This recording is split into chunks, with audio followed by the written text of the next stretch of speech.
What's up, Honesty with Comedy podcast listeners? This is your girl, SJC. SJC. I can't give y'all my whole government name, you hear me? But, so I was just making this video today just to inspire people and stuff when you're going through trials and tribulations. So my discussions in my last video is just pretty much the road to recovery. It pretty much is just talking about different facets of my life that I have been through and given, a testament and a testimony to the things that I have endured and overcome that I feel like God has helped navigate me through. I feel like we all are called for a higher meaning, and if you have managed to get through things in life, that just a really, it's a testament to God's will, his power, his desire, his heart, his love, and his guidance. So we all can testify to his glory. You know what I'm saying? And I have really withheld a lot of the things that I have overcome that I come to realize and know that God has brought me through. I didn't really take into perspective, you know what I'm saying, the significance of speaking up and speaking out about the trials and tribulations of our life, because I didn't realize that it all does mean something. And if we're created by God and we also are placed here on this earth by him to worship, praise, and give glory to him by way of works, what has he done in your life? Hell, in my life, a lot that really can give somebody courage, power, strength, passion, a will to want to live, a will to want to see and go home. We all have a Heavenly Father who loves us so much. And let me tell you something. This Heavenly Father has put me through it. Oh, how I love him. But I'm not typical Christian. I am a Christian that has got lost in the wilderness, who has put the Lord through it, has definitely tested his grace and his mercy. But guess what? I'm woke. I woke up today. I'm breathing today. I ate today. I got to spend time with my family today. And that is by his grace and his mercy. He keeps forgiving me because I keep stumbling. And it even says it in the Bible that, although you may stumble, you ain't gonna fall. And I ain't fall. We all go through bumps, bruises. We get a whipping, spiritual ass whooping as well. It's called chastise. It's called correcting. But a father of love. And it even says so in the Bible, if I'm correcting you clearly, I love you. Just like we do to our own children, right? But we grown, but still. I know he loves me. I really do. But it's been hard and challenging because sometimes I don't know.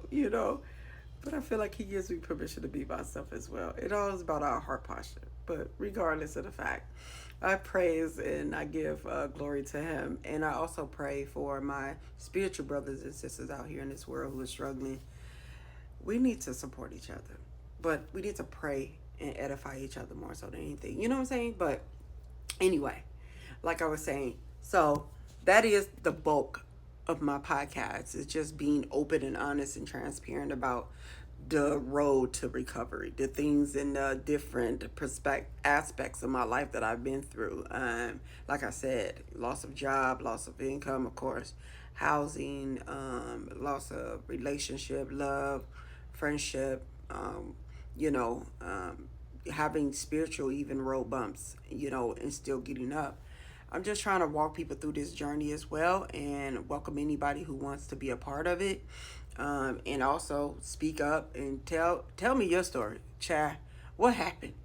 What went on? And then how did you even overcome? And then what do you feel like God has absolutely created in you? What is your uniqueness as well? I feel like mine is my personality and my heart. Like, I really love to help people and stuff. So I feel like he did instill some good qualities in me. We all have sides where are questionable as well, right? But then I come to learn that God has different facets about him. He is omnipotent. He is everywhere. He is like bottomless. We will never get the jush, really, because he's endless. How much learning could we really learn? I actually looked up and see. You know how many different names God has? Jehovah Nisi, Jehovah Jireh, Jehovah Shalom, Jehovah God, Elohim. It's like so many. So I'm saying, depending on what you're going through in your life, is the different type of God that we require sometimes, right? So, for instance, I was talking about my job and stuff and the things that I have been through and the fact that I no longer work, and I'm trying to find my way spiritually, and trying to know who I am authentically through Christ, right? Who He created me to be. Because I want to know, I want to be my highest self. And I can't do that through man. I can't do that through the world, being of the world either. But I have to go to God, like, hi, God, I love you. And I know you love me too, according to the Bible, as it is written. And given the fact that Christ did die for us, clearly, you love us first. So then that's why we need our relationship. So, but the whole job loss thing and stuff, I didn't understand that, like, okay, what is God telling me? What is He trying to show me, right? Because this is not me normally. But I also feel like going through the spiritual journey is humbly. I feel like God giveth and He taketh away. And that was the whole thing about the Job season. Would you curse me if you didn't have any of this? Because sometimes we do got to start over, because the things we have in our life and we obtain, we really think that we get it through our own hard work and our own, desire and determination. Like, no, God still provided that, and we need to give thanks and worship and give glory to Him. Even though, yeah, we out here, but we're just vessels. So I'm trying to empty myself to humble. So I feel like that's what God is humbling me. So then when I do have an increase, or I do get blessed even more than just waking up, and He's able to show Himself through, me, and how He wants to work and manifest, right, to help people, because He knows my heart and what I desire to do.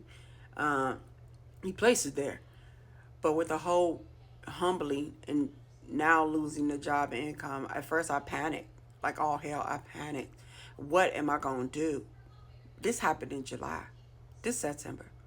How in the hell am I still not struggling like that? Seriously.